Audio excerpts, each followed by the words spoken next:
ပုံနာတယောက်ကတော်တဲ့ကိုနွားပြောက်ရှာရင်းနဲ့မျက်စိလဲသွားတာအဲ့လိုမျက်စိလဲသွားတဲ့ခါတော့အစာရည်သာပြတ်တဲ့ခါကျတော့နောက်တေပင်ကြီးတပင်တွေ့တဲ့ခါအဲ့ဒီတေပင်ကြီးပေါ်တက်ပြီးတော့တေသီးကိုခိုးစားတ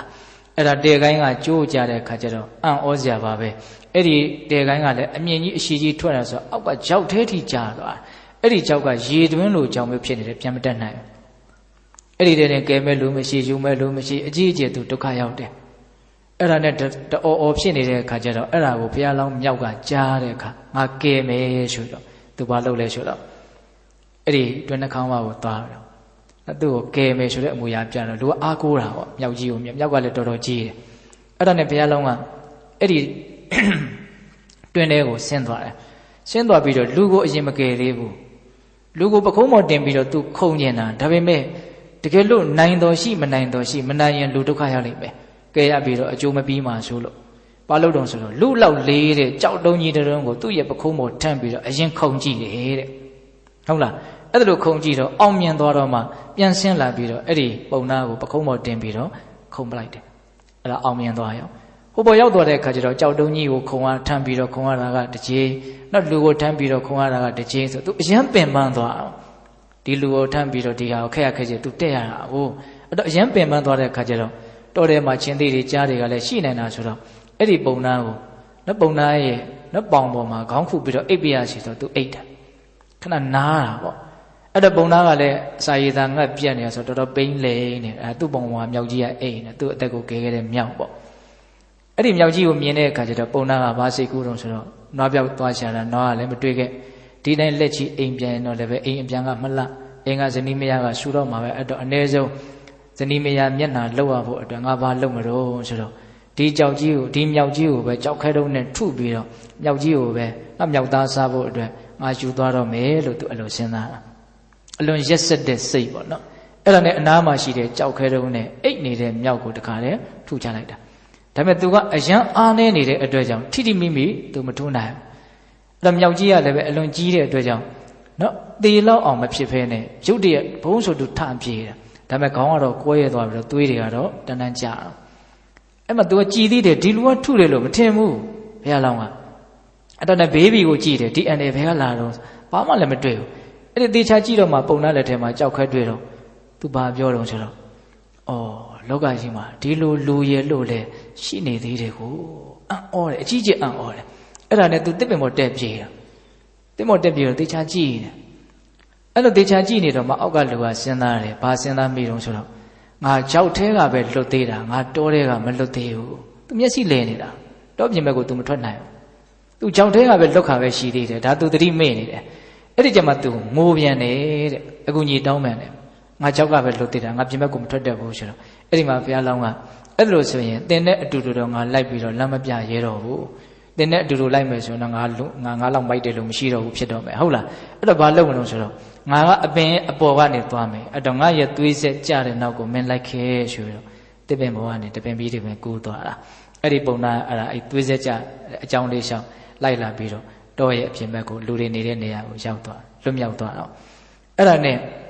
ဘုရားလောင်းကမျက်ရည်တွေလည်းကြာဝန်းလည်းနေတာပေါ့နော်သူကယ်ခဲ့ရတဲ့လူကသူ့ကိုထုတတ်တယ်ဆိုတော့အဲ့ဒါနဲ့တံဝေကလည်းရတယ်အဲ့ဒီယောက်ျားကိုသူကြည့်တယ်မျက်ရည်တွေကြားတယ်နဲ့ကြည့်တယ်အဲ့သူ့ရဲ့မျက်စိလည်းဆုံးသွားပြီဆိုတော့အဲ့ဒီယောက်ျားရဲ့ခန္ဓာကိုယ်ကပဲနောက်စေးလောက်အဖူလေးတွေထားလာနော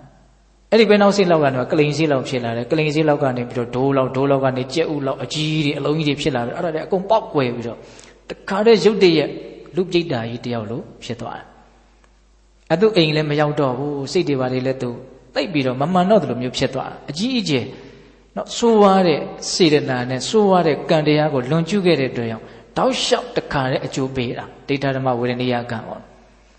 ့နော်အဲ့ဒါနဲ့သူတောင်းစားပြီးတော့လူပြိတ္တာကြီးတယောက်လိုဖြစ်သွားလူရုပ်ကိုလုံးဝမပေါက်တော့တခါတည်းအဲ့လိုဖြစ်သွားတာအဲ့ဒါဘယ်နှစ်နှစ်လောက်ကြာအောင်သူခံရတော့ဆိုတော့9နှစ်လောက်ကြာတယ်တဲ့နောက်တော့အကုသိုလ်ကပိုးပြီးတော့အကျိုးပေးခွင့်တာလာတဲ့အခါကျတော့ရေငတ်လို့ရေတောက်မယ်ဆိုရင်အဲ့ဒီရေတွေဟာသွေးတွေလိုဖြစ်နေသူတောက်လို့မရမသေးသေးဘူးတော့ခံနေရတာအံ့ဩစရာနော်ဒီတဘာဝလောကကြီးရဲ့တဘာဝတရားတွေရဲ့စမ်းကြယ်မှုတွေကိုဒကာဓမ္မတို့အညွှန်းတို့တွေနော်အကုန်နားလည်ဖို့မလွယ်ဘူးတေချာစဉ်းစားဟုတ်လား ဒါကြောင့်ကောင်းတဲ့စေတနာဒီကောင်းတဲ့အကျိုးကိုပေးနိုင်တယ်လို့မကောင်းတဲ့စေတနာဒီမကောင်းတဲ့အကျိုးကိုပေးနိုင်တယ်ဆိုတာကိုသဘောပေါက်ရမှာဟုတ်လားအဲ့ဒါနဲ့9နှစ်လောက်ရောက်တဲ့အခါကျတော့နော်ရှင်မင်းကြီးတစ်ပါးနဲ့တွေ့တယ်သူကအဲ့ဒီဥယျာဉ်ထဲမှာတတ်တာလူတွေသွားနေတော့အဲ့ဒီရှင်မင်းကြီးကသူ့ကိုမြင်တဲ့အခါကျတော့လူလို့ကိုမထင်ဘူး။အော်ဘာကြီးလဲမသိဘူး။ကြောက်တယ်။ဒါပေမဲ့နောက်ကအချမ်းနေအများကြီးဆိုတော့သူမကြောက်ဘူး။အဲ့ဒါနဲ့မေးတော့မှအဲ့ဒီလူပြိတ္တာကြီးကသူ့အကြောင်းကိုပြောပြတာ။ကျေးဇူးရှင်ကိုပြစ်မှားခဲ့မိတဲ့အတွက်ကြောင့်သူသည်အကြီးအကျယ်ဒုက္ခရောက်ရတယ်။သူကောင်းကောင်းနားလည်သွားတယ်။နားလည်သွားတဲ့အချိန်မှာပြင်လို့မရတော့ဘူး။ဒါလည်းပဲသတိထားဖို့လိုသေးတာပဲနော်။အမြဲတမ်းနားမလဲပဲနေနေတာမဟုတ်ဘူးနားလဲသွားတဲ့အချိန်မှာတချို့အမားတွေကပြင်ဖို့အရန်ခက်သွားတယ်ပေါ့အဲ့ဒါလိုသူ့ရဲ့အကြောင်းတွေကိုပြောပြရင်းနဲ့မျက်ရည်ဆက်လက်နဲ့ပြောပြရင်းနဲ့ပဲမြေကြီးကသူ့ကိုဟာလာဟင်းလင်းပေးတယ်တဲ့တခါတည်းပြုတ်ကျသွားတယ်ဝေကြီးငယ်ရောက်သွားတယ်အကျိုးပေးတာတွေကကြောက်စရာကောင်းတယ်ပေါ့နော်အဲ့ဒီဇတ်တော်ကိုထုတ်နှုတ်ပြီးတော့ပြကြတယ်ပေါ့ပါရမီ7ပါးနဲ့ပတ်သက်ပြီးတော့ဘုရားလောင်းသူတော်ကောင်းကြီးဒီမြောက်ကြီးကပုံနာကိုကဲတဲ့နေရာမှာပါရမီ7ပါးလုံးအကျုံးဝင်တယ်ဟုတ်လားသူ့ရဲ့အသက်ကိုတောင်စွန့်ပြီးတော့နော်သူ့ကိုကယ်ခဲ့တာဒါဒါနပါရမီလို့ဆိုရမယ်တဲ့လှုပ်တဲ့လှုပ်ထိုက်တာကိုလှုပ်တာဟာသီလပါရမီလို့ဆိုရမယ်တဲ့နော်စွန့်လွတ်နိုင်တဲ့စွမ်းအားနဲ့လှုပ်တာဒီနိခမပါရမီလို့ဆိုရမယ်ဩဒီလိုလှုပ်တဲ့နေရာမှာသူ့မှာပညာရှိတယ်နောက်ကြောက်ခဲကြီးအရင်ပိုးပြီးတော့သူတက်ကြည့်သေးတယ်ဒါလည်းပဲပါတော့ပညာပါရမီပေါ့လုံးလံကြိုးစားကျုပ်ကိုအားထုတ်မှုမရှိဘဲနဲ့လည်းဒါအထောက်မမြောက်နိုင်ဘူးဒါကြောင့်ဝိရိယပါရမီရှိတယ်တဲ့ပြီးတော့ပါရမီလားမလို့နော်ခန္တီနော်ခန္တီတရားနော်ခန္တီတရားကဘာတော့တိခတ်မှုသူတိခတ်မှုမရှိဘူးလားရှိတယ်တိခတ်မှုမှာအကြီးအကျယ်ရှိတာပဲဟုတ်လားခန္တီပါရမီလည်းပါတယ်ပြီးတော့ဘာတော့သစ္စာဆိုတာဒါမှန်မှန်ကန်ကန်သူလုံးမယ်သူ့ကိုလုံးမယ်လို့ပြောပြီးရင်ကယ်မယ်လို့ပြောပြီးရင်ကယ်လိုက်တာပဲဟုတ်တယ်မဟုတ်လားကယ်မယ်လို့ဆုံးဖြတ်ထားတယ်ကယ်တယ်နောက်အဋိဋ္ဌံဆိုတာကလည်းပဲဒီလုပ်ငန်းတစ်ခုကိုပြီးမြောက်အောင်သူဆောင်ရွက်တယ်မပြီးမြောက်ခင်ကြားမှာအခက်အခဲဆိုတာသူ့မှာတွေ့ရတာပဲသို့တော့အဲ့ဒီအခက်အခဲကိုသူကျော်လွှားနိုင်တယ်ကြောက်တောင်ကြီးများဒါဥပ္ပအဋိဋ္ဌံပါရမီနေ့ကဦးဇင်းတို့အခြေတုံပြောပြီးသားပါပဲဟုတ်လားအဲ့တော့ဦးဇင်းတို့ပေးတဲ့ပေါင်းတော့အဋိဋ္ဌံလည်းပါတယ်မေတ္တာကတော့အရင်ကံကိုရှိနေတယ်မေတ္တာမရှိရင်ဘယ်လိုမှကယ်မှာမဟုတ်ပြီးတော့ဥပိ္ပခာဆိုတာလည်းပဲအထိုက်အလျောက်သူမပါဘူးလားပါတာပဲနော်ဩအလွန်မိုက်တဲ့တတ္တဝါနော်အလွန်မိုက်တဲ့တတ္တဝါချစ်ခင်မှုမျက်နှာမှုလည်းရှိတယ်နော်မိုက်မဲမှုဆိုတာကိုသိတဲ့အခါမှာလိလျူရှုရတဲ့သဘောတည်းသူ့မှာရှိမှာပဲဟုတ်လားဒါကြောင့်ဥပိ္ပခာတရားပါရမီတရားတွေဆိုတာကောင်းမြတ်တဲ့အလုပ်တစ်ခုကိုလှုပ်လိုက်တိုင်းထိုက်သည့်အားလျော်စွာပါဝင်နေကြတယ်ဆိုတာကိုလည်းသဘောပေါက်ဖို့မလိုဘူးလားလိုတယ်နော်ဒါကြောင့်ဘိဓဘောင်းတော်ဒါနကောင်းမှုပြုတဲ့အခါမှာလည်းပဲပညာပါရမီဝရိယပါရမီနောက်ခန္တီပါရမီဒီပါရမီတွေပါဝင်အောင်အကျုံးဝင်အောင်ကြိုးစားဖို့မလိုဘူးလားလိုတယ်နော်တခုခုချွတ်ယွင်းနေတယ်ဖြည့်စည်းခွင့်ကြုံမှလည်းနဲ့မဖြည့်စည်းလိုက်ရဘူးဆိုတာချွတ်ယွင်းသွားတယ်ပေါ့ဆိုလိုတာကတီးခံစရာအနေအထားကြုံလာတယ်တခါလေအစင်မပြေတရားတွေ့တယ်ဆိုတာတီးခံစရာအနေအထားကြုံလာတာပေါ့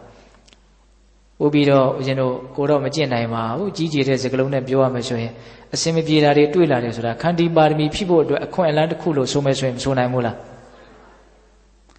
အဲ့ဒီအစင်မပြေတာတွေတကယ်လို့မရှိဘူးဆိုရင်ဘယ်လိုလုပ်သီးခံတော့သီးခံခြင်းတရားဖြစ်နိုင်မလားစဉ်းစားကြည့်နော်ဒါကြောင့်အစင်မပြေတာတွေကကိုယ့်ကိုသီးခံခြင်းတရားတွေဖြစ်ဖို့အတွက်အကျိုးကျေးဇူးပြုနေတယ်လို့တောင်တမျိုးတစ်ပါးသာပြောမယ်ဆိုရင်ပြောလို့မရဘူးလားရတယ်လောကကြီးကအသုံးချတတ်ဖို့သာလဲလိုတယ်ဆိုတဲ့အဓိပ္ပာယ်လည်းသက်ရောက်တယ်ပေါ့ကိုကအသုံးချတတ်မယ်ဆိုရင်အခြေအနေတိုင်းကကိုယ့်အတွက်မြင့်မြတ်တာတွေဖြစ်နိုင်တယ်ပေါ့ကိုကအသုံးချတတ်ဖို့ဆိုရင်တော့အခြေအနေတိုင်းကကိုယ့်အတွက်ယုံညံ့တာတွေဖြစ်เสียဖြစ်တယ်ပေါ့ဟုတ်တယ်မဟုတ်လားဒါကပေးတဲ့တို့ဉာဏ်ရှိပါတယ်အကုန်လုံးအခြေချက်ထွင်းပြီးတော့နားလည်ရမယ်ပေါ့ဒါကပါရမီတရားတွေကိုနေ့စဉ်ဘဝမှာနေတိုင်းကြိုးစားအထောက်နိုင်ကြဖို့လိုပါတယ်ဆိုတာလေးကိုပြောပြတာအဲ့တော့ဦးဇင်းတို့ပါရမီ7ပါးတရားကိုဘယ်လိုဏိကုံးချုပ်ခြင်းလဲဆိုတော့ဏိကုံးချုပ်ဖို့အချိန်ကရောက်လာပြီဟုတ်လားအဲ့တော့ပါရမီတရားတွေကိုဦးဇင်းတို့ဟောလိုက်တိုင်းဘုရားလုံးသူမိတာရှင်ရဲ့သိနော်ဒီပင်ကရာမြတ်စွာဘုရားကသင်ဟာလာမဲ့လေးတင်ခြင်းတဲ့ကဘာသိမ့်မှာဘုရားရှင်စီဧကံဖြစ်လိမ့်မယ်လို့ဗျာဒိတ်ပေးသွားတာဗျာဒိတ်တာပေးသွားတယ်ဘုရားဖြစ်အောင်ဘယ်လိုလုပ်ရမယ်လို့ပြောသွားတာမရှိဘူးနတ်တွေကလည်းပဲထင်ရှားတဲ့နမိတ်ကြီးတွေကိုညွှန်ပြပြီးတော့ဟိုတုန်းကဗျာဒိတ်တော်ခံယူတဲ့နေ့မှာဒီလိုနမိတ်ကြီးတွေနော်ပေါ်ခဲ့ဘူးတယ်အဲ့ဒီတုန်းကပေါ်တဲ့နမိတ်ကြီးတွေအခုလည်းပေါ်နေတယ်ဒါကြောင့်သင်ဟာဘုရားဖြစ်လိမ့်မယ်လို့အာပိစကားတွေပြောကြားသွားကြတယ်ဒါပေမဲ့သူတို့ကလည်းဘုရားဖြစ်အောင်ဘယ်လိုလုပ်ရမလဲဆိုတဲ့နိလန်းကိုတစုံတစလေးတောင်ပြောမသွားအောင် တော့ဘုရားဖြစ်လိမ့်မယ်ဆိုတာကိုတော့ဘုရားလောင်းကသိနေတယ်ဒါပေမဲ့ဘုရားဖြစ်အောင်ဘယ်လိုလုပ်ရမလဲဆိုတာဘယ်သူမှပြောမသွားဘူးအဲ့တော့ဘုရားဖြစ်အောင်ဘယ်လိုလုပ်ရမလဲဆိုတဲ့ဘုရားဖြစ်ကြောင်းတရားကိုဒီအထက်အောက်နော်အရက်ဆယ်မျက်နှာဓမ္မဓာတ်တွေထဲမှာပဲဘုရားဖြစ်စေတဲ့ဓာတ်တဘာဝကိုသူဘာလို့တော့ရှာအဲ့ဒီဉာဏ်ကိုဘာဉာဏ်လို့ခေါ်ပါရမီပဝိရှယဉာဏ်ကျွန်တော်ပြောတယ်နော်ခဏခဏဟုတ်လားအဲ့ဒီပါရမီပဝိရှယဉာဏ်နဲ့သူစဉ်းစားဆင်ခြင်တာစဉ်းစားဆင်ခြင်တဲ့အခါကျတော့အစဉ်အတိုင်းဒါနပါရမီကိုတွေ့တယ်သီလပါရမီကိုတွေ့တယ်ဒါဒီဒါနပြီးမှသီလကိုကျင့်ရမယ်ဆိုတဲ့အဓိပ္ပာယ်မသက်ရောက်ဘူးဆိုတာကိုလည်းပြောခဲ့တယ်နော်သူဉာဏ်ထဲမှာအရင်တွေ့တာကိုအရင်ပြောတာဟုတ်တယ်မဟုတ်လားအေးအဲ့တော့ဦးဇင်းတို့အဲ့ဒီလိုပါရမီတွေကိုသူစဉ်းစားဆင်ခြင်တော့အခုဘယ်နှပါးဖြစ်သွား10ပါးဖြစ်သွားပြီအဲ့ဒီ10ပါးလည်းပြီးပြီဆိုတော့ဟောအဲ့ဒီပါရမီပုရိသယဉာဏ်ကြီးကဘာပြောတော့ဆိုတော့ဘုရားဖြစ်ကိုပြုတ်တဲ့တရားတွေဟာဒီ10ပါးပဲတဲ့နောက်ထပ်7ပါးဆိုပြီးတော့မရှိတော့ဘူးတဲ့အတိအကျနော်9ပါးလည်းမဟုတ်ဘူး7ပါးလည်းမဟုတ်ဘူးဘာတော့10ပါးပဲတဲ့ဒါပဲတဲ့တတ်တဲ့အယုတ်အလွန်မရှိတော့ဘူးတဲ့အဲ့ဒါလိုလည်းဘုရားလောင်းကသိတယ်အဲ့တော့ဒါပဲလို့စဉ်းစားဆင်ခြင်လိုက်တော့ဆင်ခြင်တဲ့အခန်းကပြီးသွားတာပေါ့နော်ပြီးသွားတဲ့အခါကျတော့ဘုရားလောင်းကလည်းဆင်ခြင်လို့ပြီးသွားပြီဆိုတော့ဒီဆင်ခြင်တဲ့ဉာဏ်ဒီဆင်ခြင်တဲ့စိတ်အစဉ်ကိုကတကိုးရှိတယ်ဒါသည်ပင်ဓမ္မတေဇတရားတကိုးတဲ့အဲ့ဒီတကိုးကဘာဖြစ်စေတုံးဆိုမြေကြီးကိုအကြီးအကျယ်တုန်လှုပ်ခြောက်ခြားသွားစေတယ်တဲ့မြေကြီးကတုန်လှုပ်တယ်တဲ့အဲ့မြေကြီးတုန်လှုပ်တဲ့အတွက်ကြောင့်အတန်တွေလည်းအကြီးအကျယ်ထွက်တယ်တဲ့မြေကြီးတုန်လှုပ်တာကိုဘယ်လိုများပြောတာတုံးဆိုတော့မြတ်စွာဘုရားဟောတာနော်ဘယ်လိုဟောတာတုံးဆိုတော့ကြံကြိတ်ဆက်လို့လှုပ်တယ်တဲ့ကြံကြိတ်ဆက်ကဘယ်လိုလှုပ်တော့ဒီလိုလှုပ်မှာပေါ့နော်ပြီးတော့စီစုံလိုလှုပ်တယ်တဲ့စီစုံကတော့ဒီလိုလှုပ်မယ်ပေါ့နော်အထက်အောက်လှုပ်မယ်နော်ရဟတ်လိုချားလို့ပြောမယ်ဆိုရင်လည်းနားလည်လွယ်မယ်ပေါ့ဟုတ်လားအဲ့ဒါလိုလှုပ်ပြီးတော့အတန်တွေတောင်အကြီးကျယ်ထွက်တယ်အဲ့ဒီလှုပ်လိုက်တဲ့အတွက်ကြောင့်ဘာဖြစ်တုံးဆိုတော့ဟိုဒီပင်ကရာမြတ်စွာဘုရားကိုရမဝတီပြည်သူပြည်သားတွေကဘာလုပ်နေတုံးဆုံးကပ်နေကြတာအဲ့ဒီချိန်မှာဟုတ်လားဒီကဘုရားလောင်းကသူတို့ပူဇော်ထားတဲ့ပန်းမုံကြီးပေါ်မှာထိုင်ရင်းနဲ့စဉ်းစားနေတာဆင်ញင်းနေတာအဲ့ဒီစဉ်းစားဆင်ញင်းတဲ့တရားတကိုးကြောင့်မြေကြီးကအကြီးကျယ်လှုပ်တယ်မြေကြီးလှုပ်တဲ့အတွက်ကြောင့်အဲ့ဒီမှာဆုံးကပ်ဖို့တွေ့ထားတဲ့ဆွန်အိုးတွေဟင်းအိုးတွေတောက်ရည်အိုးတွေအကုန်လုံးစိန်အိုးကြီးတွေစီအိုးတွေအကုန်ကွဲတယ်တဲ့မှုံမှုံညက်ညက်ကိုကြည်သွားတယ်လူတွေလည်းပဲအကုန်လုံးလဲကြကွဲကြအဲ့ဒါအကြီးကျယ်ဖြစ်တယ်အားလန့်ညတယ်တဲ့လူတွေဟာဒီလောက်ကြီးလှုပ်တာတခါမတွေ့ဘူးပေါ့အဲ့ဒါနဲ့အကုန်လုံးကြောက်လန့်ပြီးတော့မြတ်စွာဘုရားကြီးကိုအကုန်စုဝေးကြတယ်တဲ့အဲ့ဒီပင်ကရာမြတ်စွာဘုရားကြီးကိုစုဝေးပြီးတော့မြတ်စွာဘုရားဒီလိုမြေကြီးလှုပ်တာတပည့်တော်တို့အတွက်ဆိုးဖို့လားကောင်းဖို့လားမေးတာမေးတော့မှမြတ်စွာဘုရားကဘာမှပူပဲမနေကြနဲ့ဒါဘုရားရှင်စီဧကံဖြစ်လိမ့်မယ်လို့ငါဘုရားတွေပေးခဲ့တယ်သူ့မိတာယတိကဘုရားဖြစ်ကြောင်းနိလန်ကောင်းပါရမီတရားတွေကိုစဉ်းစားဆင်ခြင်တဲ့လက်ဆင်ခြင်မှုရဲ့အစွမ်းတတ္တိကြောင့်ဒီကဘာမြေကြီးတုန်လှုပ်တာမှနောက်လောကဓာတ်1000တောင်လှုပ်တယ်တဲ့နော်လှုပ်တာတပိသက်ပေါင်းသူတော်ကောင်းတို့မြင့်မြတ်တဲ့လုပ်ငန်းတွေကိုလုံးမယ်ဘလို့လုပ်ရမယ်လို့စဉ်းစားတာနဲ့တော့မှနော်တဘာဝလောကကြီးကအဲ့လိုအတိအမှပြုရတာအတိအမှမပြုလို့ကိုမရအောင်နော်ကဘာကင်လှုပ်တာနော်1000တောင်လှုပ်တယ်လို့ဆိုတယ်နော်ဘလောက်စွမ်းအတ္တိရှိတဲ့တရားတွေလဲဆိုတာကိုတတိလေးထားစေခြင်းလို့ဒါကိုဦးဇင်းကအလေးနဲ့ကလေးပြောနေတာဟုတ်လားအဲ့တော့ဒီလောက်စွမ်းအားရှိတဲ့တရားတွေကိုကိုကျင့်မယ်ဆိုလို့ရှိရင်ကိုဟာအများကြီးချမ်းသာမှုအကျိုးရှိမှုမရနိုင်မေဘူးလားရနိုင်တယ်နောက်ဆုံးအဓိကလိုလားအပ်တဲ့အကျိုးကျေးဇူးကတော့ဒီဘဝဝိဒုက္ခချုပ်ငြိမ်းပြီးတော့ချမ်းသာတဲ့ချမ်းသာမှန်ကိုရရှိဖို့ပဲဟုတ်တယ်မို့လားအဓိကရွေချက်ကအဲ့ဒါပဲဘယ်လိုကောင်းမြတ်တဲ့အလုပ်ကိုပဲလုပ်တည်ဖြစ်စေကမူကောင်းမြတ်တဲ့ရွေချက်ရှိဖို့ကတော့အလွန်အရေးကြီးတယ်အဲ့ဒီကောင်းမြတ်တဲ့ရွေချက်ကဘာတော့ဒုက္ခချုပ်ဖို့ပဲနော်ဒုက္ခကဒီခန္ဓာကိုယ်ကြီးပဲဒီခန္ဓာဘဝမျိုးဟာဒုက္ခပဲဟုတ်တယ်မို့လားနော်ဒါကြောင့်ဒုက္ခချုပ်ငြိမ်းရေးကိုရည်ညွှန်းပြီးတော့ဒကာဓမ္မတို့ဦးဇင်းတို့တွေကကြိုးစားကြရမယ်ဘယ်အလုပ်ကိုကြိုးစားရမလို့ပါရမီအလုပ်အဲ့ဒါပါရမီဆိုတာစစရင်နေ့ကဘာပြောခဲ့တော့မြင့်မြတ်သူတို့ရဲ့လုပ်ငန်းပရမဏကမ္မပါရမီမြင့်မြတ်သူတို့ရဲ့လုပ်ငန်းမြင့်မြတ်သူတို့ရဲ့အလုပ်မြင့်မြတ်တဲ့အလုပ်တနည်းအားဖြင့်ပါရဆိုတဲ့နိဗ္ဗာန်တည်းဟူသောတစ်ဖက်ကန်းကိုရောက်အောင်ပို့နိုင်တဲ့အလုပ်တွေမို့လဲပါရမီဟုတ်ရဲ့လားဒါကြောင့်မြင့်မြတ်တဲ့ဒီလုပ်ငန်းစဉ်ကြီး10ရပ်နိဗ္ဗာန်တည်းဟူသောတစ်ဖက်ကန်းဒုက္ခခတိငြိမ်းရာတစ်ဖက်ကန်းတည်းဟူသောနိဗ္ဗာန်ဒါကိုရစီရောက်စေနိုင်တဲ့ပါရမီတရားတွေကိုဆွမ်းအားရှိသမျှကျင့်ကြံကြုတ်ကိုအထုတ်ပြီးတော့ဖြည့်ဆည်းကြဖို့မလိုဘူးလားလိုပါတယ်ဒါကြောင့်ဒီနေ့လည်းပဲအလုံးသောပိဋကပေါင်းသူတော်ကောင်းတို့ဥပေက္ခတရားနဲ့ပတ်သက်ပြီးတော့ဒါနာယူကြည်ညိုခဲ့ကြပြီနော်ဒါကြောင့်10ညတိုင်းတိုင်းနော်ဒါနာသီလနိက္ခမ ပညာဝိရိယခန္တီသစ္စာအဋ္ဌာမေတ္တာဥပေက္ခဆိုတဲ့ပါရမီ7ပါးကိုနာယူကြည်ညိုခဲ့ကြရတဲ့အမှတ်သားခဲ့ကြရတဲ့ကုသိုလ်ဒူးတွေဟာအများကြီးတရားဓမ္မတို့ရဲ့တန်တမှာစီပူပြီးသားဖြစ်တယ်ပေါ့အဲ့ဒါကိုဆက်လက်ပြီးတော့အသုံးချနိုင်ဖို့မလိုဘူးလားလိုပါတယ်ဒါကြောင့်ပေသက်ပေါင်းသူတော်ကောင်းတို့သည်ပါရမီဆိုတဲ့မြင့်မြတ်သူတို့ရဲ့လုပ်ငန်းမြင့်မြတ်တဲ့အလုပ်နိဗ္ဗာန်တည်းဟူသောတစ်ဖက်ကမ်းကိုရောက်အောင်ပို့နိုင်တဲ့ဒီမြင့်မြတ်တဲ့လုပ်ငန်းစဉ်ကိုရှောင်အားရှိသမျှကြိုးစားအထောက်ပြီးတော့နိဗ္ဗာန်တည်းဟူသောတစ်ဖက်ကမ်းကိုတက်လှမ်းနိုင်ကြတဲ့သူတော်ကောင်းတွေဖြစ်ကြပါစေလို့နော်ဦးဇင်းတို့ဆန္ဒပြုပြီးတော့နော်ပါရမီ7ပါးတရားကိုအမြတ်တာပို့ရင်းဖြင့်အဆုံးသတ်ကြရအောင်နော်